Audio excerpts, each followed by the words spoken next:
Hi అండి. నమస్తే. Welcome to our channel. ఈరోజు మన గార్డెన్‌లో కొన్ని సీడ్స్‌ని అయితే కలెక్ట్ చేసుకుందామండి. చిక్కుడు చెట్టు చూసారా? ఒక మూరంతా పెరిగింది. వచ్చిన 4 కాయలండి. ఇంకా 4 కాయలు మనం ఏం కోస్తామని అలాగ ఉండనిచ్చాను. అవి ఎండిపోయాయి. మనకి సీడ్స్‌గా అయితే యూజ్ అవుతాయండి. ఇప్పుడు ఈ చిక్కుడు సీడ్స్‌ని కలెక్ట్ చేశాను. నెక్స్ట్ వచ్చేసి టెర్రస్ మీదకి వెళ్దాం రండి. టెర్రస్ మీద చూసారా? బీట్రూట్ కొన్ని ఆకులైతే ఎండిపోయాయండి. హార్వెస్ట్ చేద్దాం అనుకుంటే దుంపలైతే చిన్నగా ఉన్నాయి. మళ్ళీ కొత్త చిగుర్లు వస్తున్నాయని అలా వదిలేసాను. అలాగే తర్వాత దుంపలు కొంచెం ముదిరిన తర్వాత, ఊరిన తర్వాత హార్వెస్ట్ చేసుకుందామండి. పచ్చిమిర్చి చూసారా? పచ్చిమిర్చి కూడా ఇది క్యాప్సికమ్ అని చెప్పి ప్లాంటింగ్ చేసామండి. మనకి పచ్చిమిర్చి అయితే ఇలాగ వచ్చాయి. నెక్స్ట్ వచ్చేసి ఇది ఉల్లిపరకండి.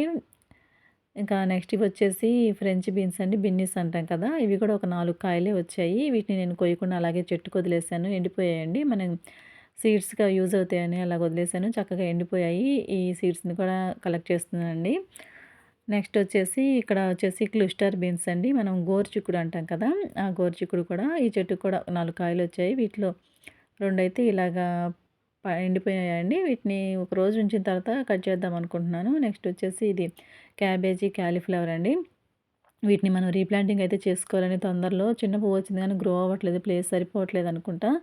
ఓకే అండి. నెక్స్ట్ వచ్చేసి ఇవి తోటకూరలండి. చిన్న సిమెంట్ టబ్‌లో వేసాం కదా!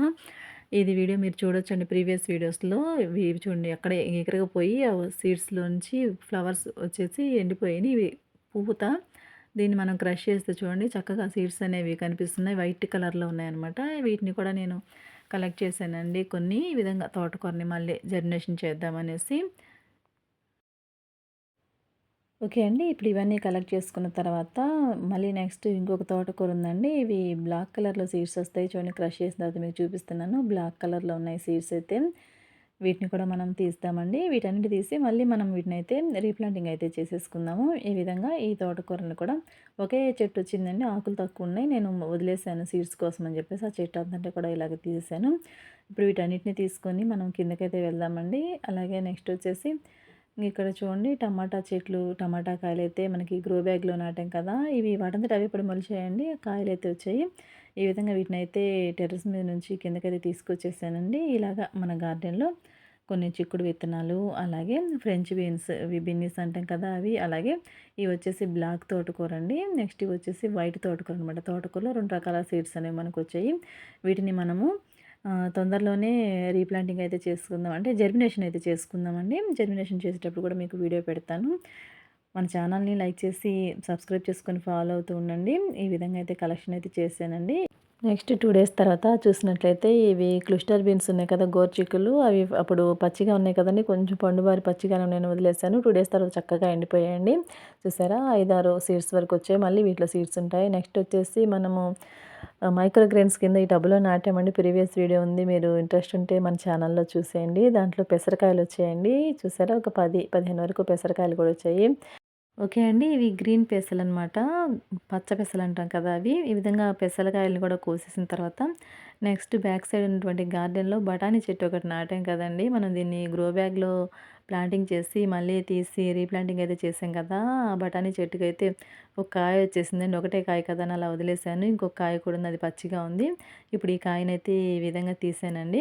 ఓకే అండి. నెక్స్ట్ వచ్చేసి ఇవి దానిమ్మ గింజలండి. మనం కాయ తెచ్చుకుంటాం కదా తినటానికి. ఆ దానిమ్మ గింజల్ని ఇలా కలెక్ట్ చేసుకొని ఒక 2, 3 డేస్ ఎండలో ఉంచామంటే ఈ విధంగా మనకి డ్రై అయిపోతాయండి. వీటిని మనం జర్మినేషన్ చేస్తే చక్కగా మనకి దానిమ్మ చెట్లనేవి వస్తాయండి. నేనైతే ఇలాగా ఎండపెట్టాను. ఎండపెట్టిన తర్వాత వీటిని ఈ విధంగా ఒక జిప్‌లా కవర్‌లోనికైతే వేస్తున్నానండి. ఇలా వేసిన తర్వాత వీటిని కూడా నేను జర్మినేషన్ చేస్తాను. అవి జర్మినేషన్ చేసేటప్పుడు మళ్ళీ మీకు వీడియోనైతే పెడతానండి. తప్పకుండా మన ఛానల్‌ని ఫాలో అవుతూ ఉండండి.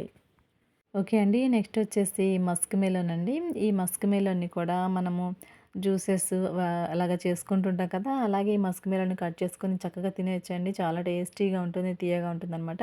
ఈ విధంగా మస్క్ మెలన్ మనం తీసుకొచ్చుకున్నప్పుడు ఆ సీడ్స్ ఉంటాయి చూడండి. వాటిని మనం తీసేస్తాం కదా! తీసేసినప్పుడు ఆ సీడ్స్‌ని పడేయొద్దండి. వాటిని ఒకసారి వాటర్‌లో కడిగేసి ఒక ప్లేట్‌లోనికి వేసుకొని 2, 3 డేస్ మనం అలాగా ఎండలో ఎండపెట్టామంటే ఎండాకాలమే కదా! 1 డే కూడా పూర్తిగా ఎండిపోతాయండి.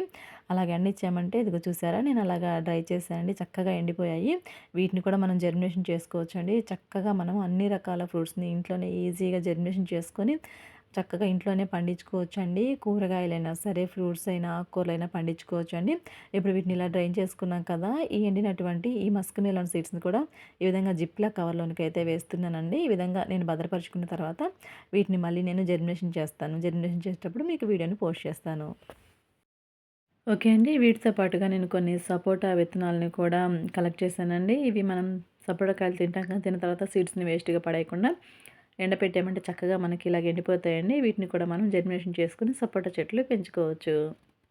ఓకే అండి. ఇది ఇవాల్టి వీడియో. వీడియో కనుక మీకు నచ్చినట్లయితే వీడియోకి ఒక లైక్ చేసి ఇటువంటి మరిన్ని వీడియోస్ కోసం మన ఛానెల్‌ని సబ్స్క్రైబ్ చేసుకొని బెల్ సింబల్‌ని క్లిక్ చేయండి. Thanks for watching our video.